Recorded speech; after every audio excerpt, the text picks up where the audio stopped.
Assalamu alaikum viewers and welcome back to my channel Study Law with Bushra.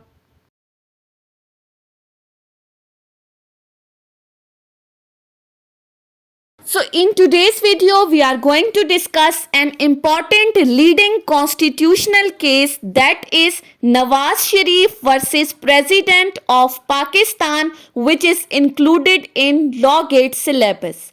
But before starting the discussion, I request you all to please subscribe to my channel and don't forget to press the bell icon for latest updates. Do share this video with your friends and don't forget to comment your feedback. So let's move towards the discussion. Law gate syllabus के अंदर कुछ 8 constitutional cases हैं जिनमें से हम 4 को discuss कर चुके हैं। आज की इस वीडियो में हम डिस्कस करेंगे Nawaz Sharif versus president of Pakistan reported as PLD 1993 supreme court page 473। Case को स्टार्ट करते हैं। सबसे पहले हम इसके फैक्ट्स की तरफ आ जाते हैं। केस स्टार्ट होता है 1990 से। 24 अक्टूबर 1990 को मुल्क में जनरल इलेक्शंस कराए जाते हैं। अब इन जनरल इलेक्शंस के नतीजे में जो IJI Islami Jamaate Ittehad that was led by मियां मोहम्मद नवाज शरीफ, वो इन इलेक्शंस के अंदर कोई टोटल 106 सीट्स हासिल करते हुए मेजॉरिटी वोट्स के साथ कामयाबी हासिल कर लेते हैं। अब इस कामयाबी के नतीजे में नवाज शरीफ पहली बार मुल्क के वजीर आज़म मुंतखब हुए। Mia Mohammad Nawaz Sharif was elected as the Prime Minister of Pakistan for the first time. Keep that in mind, we are discussing the facts of the case.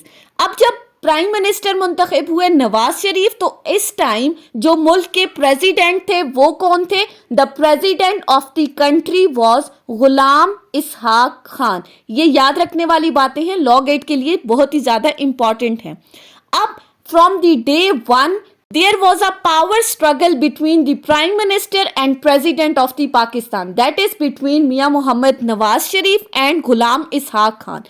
अब इनके पास पावर्स की इंजॉयमेंट से रिलेटेड इनके दरमियान इख्तलाफात थे, इनके दरमियान tension start हो गई थी कि कौन ज़्यादा पावरफुल है, किसके पास ज़्यादा से ज़्यादा इख्तियारात हैं। प्रेसिडेंट क्लेम कर रहे थे कि उनके पास आर्टिकल 58(2)B की पावर्स हैं तो वो ज़्यादा पावरफुल हैं। प्राइम मिनिस्टर ये कह रहे थे that I am elected as the prime minister, so मैं ज़्यादा पावरफुल हूँ।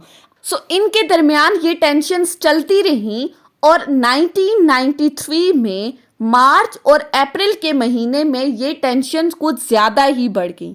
अब इस दौरान prime minister Nawaz Sharif and president of Pakistan Ghulam Ishaq Khan की बहुत सारी मीटिंग्स भी हुई थी, लेकिन 14 अप्रैल 1993 को इनकी एक आखिरी मीटिंग हुई। अब उस मीटिंग के अंदर क्या हुआ? 14 अप्रैल को प्रेसिडेंट गुलाम इसहाक खान ने अपनी उस मीटिंग में प्राइम मिनिस्टर नवाज शरीफ से ये मुतालबा किया। मुतालबा करने के साथ उनको ये कहा कि आपकी गवर्नेंस बहुत ही ज़्यादा ख़राब हो चुकी है, आप अपनी गवर्नेंस पे तवज्जो दें, मुल्क में लॉ एंड ऑर्डर की सिचुएशन क्रिएट हो गई है उसको मेंटेन करें। और साथ ही साथ प्रेसिडेंट ने ये भी डिमांड किया कि कुछ मिनिस्टर्स के रेजिग्नेशंस जो हैं वो आप सबमिट कराएं, उनके इस्तीफ़े जमा कराएं। कुछ ऐसे वज़रा जो प्रेसिडेंट गुलाम इसहाक खान को पसंद नहीं थे। अब जब इस मीटिंग के अंदर प्राइम मिनिस्टर से ये तमाम चीज़ें डिमांड की गई bye the president of the Pakistan, तो उसके ठीक 3 दिन बाद 14 अप्रैल से 3 दिन बाद यानी कि 17 अप्रैल 1993 को नवाज शरीफ ने कौम को खिताब किया। अब इसके बारे में कहा जाता है कि नवाज शरीफ का जो ये खिताब था ये बहुत ही ज़्यादा इमोशनल था। नवाज शरीफ ने कौम को मुखातिब करते हुए कहा कि ना तो मैं असम्बलीज को डिसॉल्व करूँगा, ना ही मैं मिनिस्टर्स के रेजिग्नेशंस लूँगा, उनसे इस्तीफे लूँगा, यानी कि मैं किसी पर्सन की डिक्टेशन के ऊपर कोई भी फैसला नहीं कर सकता, कोई भी पर्सन मुझे डिक्टेट नहीं कर सकता, मैं उसके अकॉर्डिंग काम नहीं कर सकता। अब जब नवाज शरीफ जो इस एड्रेस में डिक्टेशन की बात कर रहे थे, actually he was pointing out president Ghulam Ishaq Khan, क्योंकि उन्होंने 3 दिन पहले एक मीटिंग में उनसे डिमांड किया था कि आप ये सारे एक्ट्स करें। तो नवाज शरीफ ने कहा कि मैं किसी की डिक्टेशन लेते हुए कोई भी काम नहीं कर सकता, मैं अपनी मर्जी से अपने फैसले करूंगा, मैं आज़ाद हूं। अब 17 अप्रैल की ये मीटिंग तो गुजर गई। उसके बाद नेक्स्ट डे 18 अप्रैल 1993 को मॉर्निंग में बेनज़ीर भुट्टो साहिबा ने प्रेसिडेंट को अपने मेंबर्स के रेजिग्नेशंस जमा करा दिए। अब बेनज़ीर भुट्टो ने ये जो रेजिग्नेशंस जमा करवाए थे, ये तकरीबन कुछ 80 लोग थे, 80 to 86 लोग थे जिनके रेजिग्नेशंस, जिनके इस्तीफे इन्होंने मुल्क के सदर के सामने जमा करा दिए थे। अब 18 अप्रैल की सुबह को ये काम हो गया। इस दौरान एक नेशनल असेंबली का अर्जेंट सेशन बुलाया गया, एक इम्पॉर्टेंट मीटिंग कॉल की गई 19 अप्रैल 1993 के लिए, यानी कि उससे अगले दिन एक सेशन कॉल किया गया। जब प्रेसिडेंट गुलाम इसहाक खान को इस सेशन के बारे में पता चला तो उनको ये डर था, उनको ये एप्रीहेंशन थी कि ये जो अर्जेंट सेशन बुलाया गया है, इसमें मेरे खिलाफ इम्पीचमेंट मोशन मूव की जा सकती है। उनको ये डर था कि उनको निकाला जा सकता है। सो उन्होंने 18 अप्रैल 1993 की शाम में एक खिताब किया। कौन से खिताब किया और उस खिताब के अंदर उन्होंने क्या कहा? अपने उस एड्रेस के अंदर उन्होंने मियां मोहम्मद नवाज शरीफ की गवर्नमेंट के ऊपर एलिगेशंस लगाना शुरू कर दी।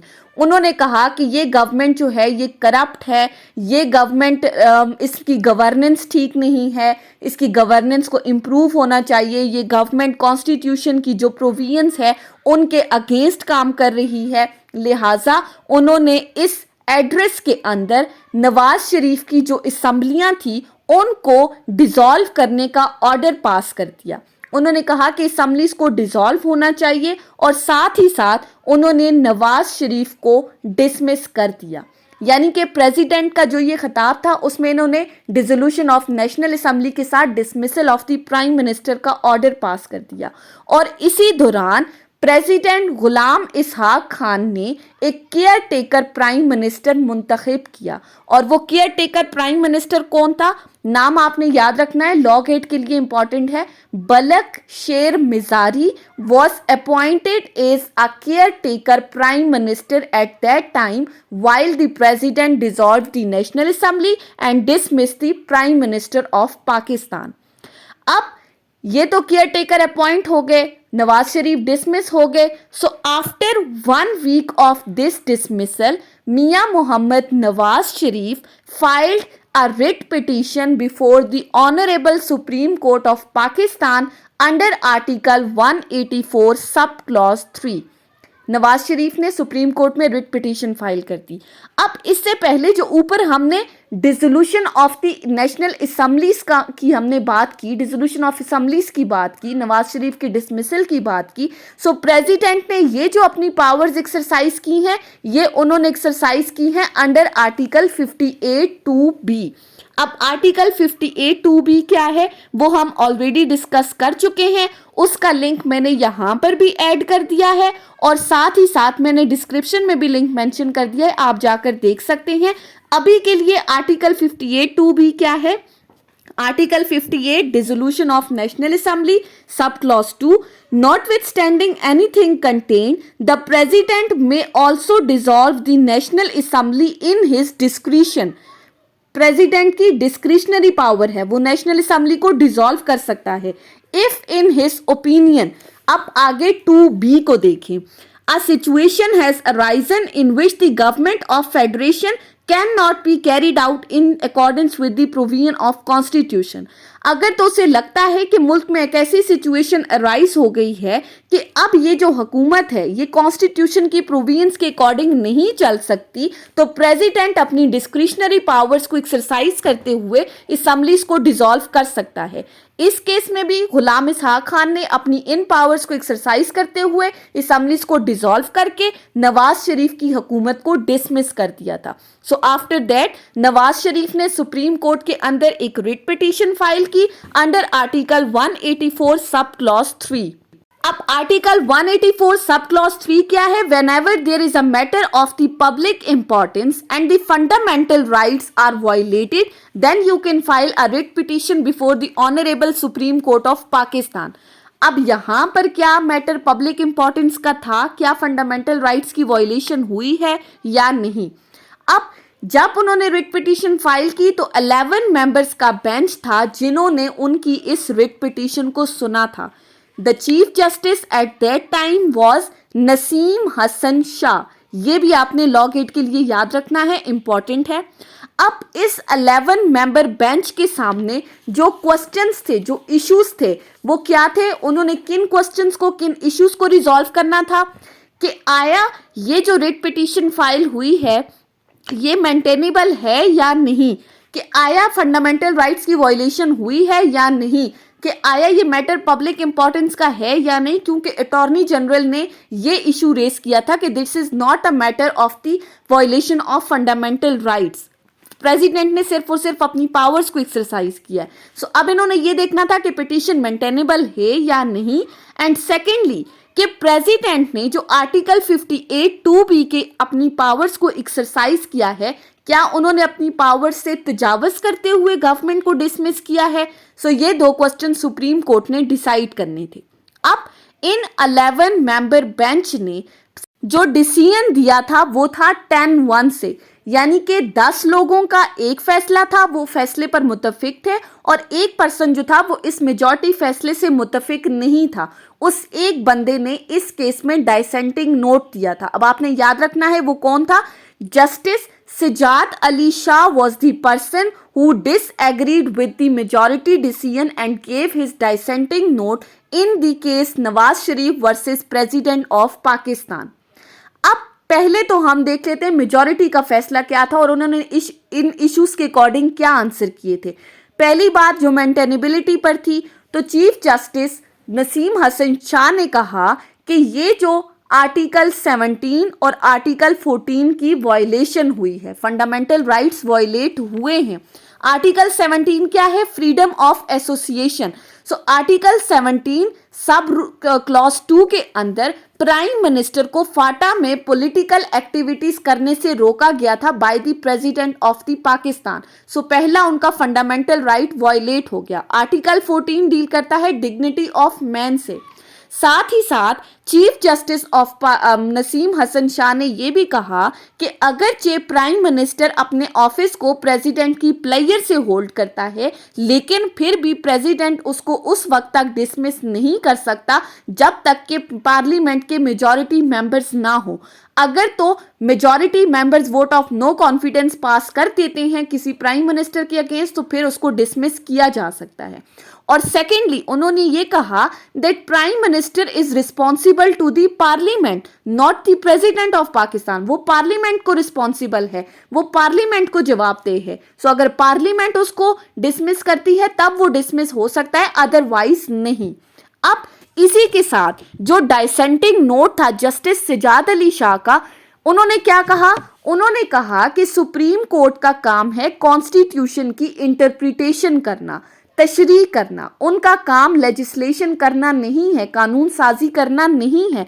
और ये जो मेजॉरिटी मेंबर्स ने, जो 10 मेंबर्स बेंच ने जो तशरीह की है, तो इसके अकॉर्डिंग जो प्रेसिडेंट की पावर्स हैं अंडर आर्टिकल 58(2)(b) वो तो बिल्कुल ख़त्म हो गई, वो तो सिरे से ज़ीरो हो गई। अब कोई भी प्रेसिडेंट अपनी इन पावर्स को एक्सरसाइज करते हुए कभी भी असम्बलीज को डिसॉल्व नहीं कर सकता। सो यहाँ पर जो इंटरप्रिटेशन हुई है ये टोटली रॉन्ग है। प्रेसिडेंट की पावर्स को इन्होंने खत्म कर दिया है। इनका काम कानून साजी करना नहीं है, ये सिर्फ और सिर्फ अपने आप को रिस्ट्रिक्ट करें इंटरप्रिटेशन ऑफ कॉन्स्टिट्यूशन तक। ये जो मेजॉरिटी मेंबर्स का फैसला था ये किसके हक में था? नवाज शरीफ के हक में। आफ्टर दैट असेंबलीज रिस्टोर हो गई, नवाज शरीफ को दोबारा से उनकी हुकूमत को बहाल कर दिया। He became the prime minister of Pakistan. अब ये जो पूरा का पूरा केस है, इसमें लॉ गेट के हवाले से आपको क्या क्या चीजें याद रखनी है? सबसे पहले कि ये केस रिपोर्ट कब हुआ था? PID 1993 supreme court page 473। फिर कितने मेंबर्स का बेंच था जिन्होंने इस केस को सुना था? 11 मेंबर्स बेंच, जिनमें हमारे पास चीफ जस्टिस कौन थे? जस्टिस नसीम हसन शाह। अब इस केस में डाइसेंटिंग नोट किसने दिया था? जस्टिस सजाद अली शाह ने। और इस केस में जो डिसीजन दिया गया था वो किसके फेवर में था? मियां मोहम्मद नवाज शरीफ के फेवर में डिसीजन दिया गया था। किस आर्टिकल के अंदर असेंबलीज को डिसॉल्व किया गया था? आर्टिकल 58(2)(b) की पावर्स को एक्सरसाइज करते हुए असेंबलीज को डिसॉल्व किया गया था। रिट पिटीशन किस आर्टिकल के अंडर फाइल हुई थी? Article 184 sub clause 3। इसके साथ जो 19 अप्रैल 1993 की प्रेसिडेंट की स्पीच थी, जो एड्रेस किया था नेशन को, उस एड्रेस में उन्होंने ऑर्डर पास किया था डिसोल्यूशन ऑफ असेंबलीज का। और उस वक्त प्रेसिडेंट कौन थे? गुलाम इसहाक खान। ये कुछ बातें हैं जो आपने याद रखनी है MCQs के हवाले से। बाकी जो केस लॉ था वो हम ऑलरेडी डिटेल में डिस्कस कर चुके हैं। That's all about today's lecture. I hope कि आपको ये लेक्चर समझ में आया होगा अगर आपने इस वीडियो को अटेंटिवली सुना है तो। अगर आपको ये वीडियो अच्छी लगी है तो इस वीडियो को लाइक करें, कमेंट करें और चैनल को ज़रूर सब्सक्राइब करें। Thank you so much for watching this video. Till then, Allah Hafiz.